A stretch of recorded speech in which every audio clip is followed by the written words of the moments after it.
İkinci dəfə 300 bal toplayan şagird uğurunun sirrini açıqladı.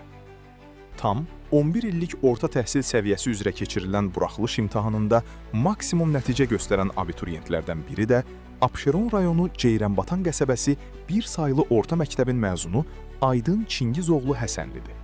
O, 300 bal toplayaraq ən yüksək nəticəyə imza atıb. Gözaltı xəbər verir ki, Aydın Həsənli əldə etdiyi uğurla bağlı təəssüratlarını oxu azla bölüşüb.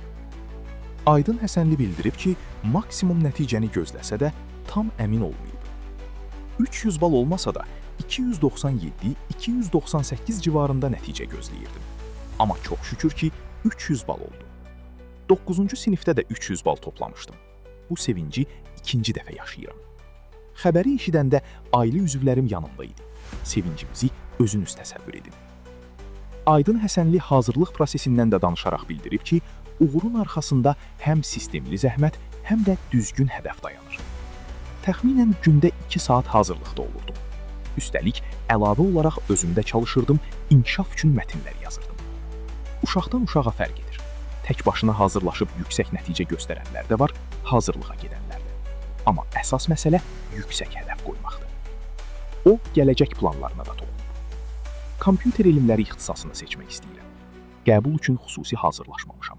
Çünki respublika səviyyəli yarışlarda nəticələrim və medallarım var. Söz altında yox, göz altıda qalan.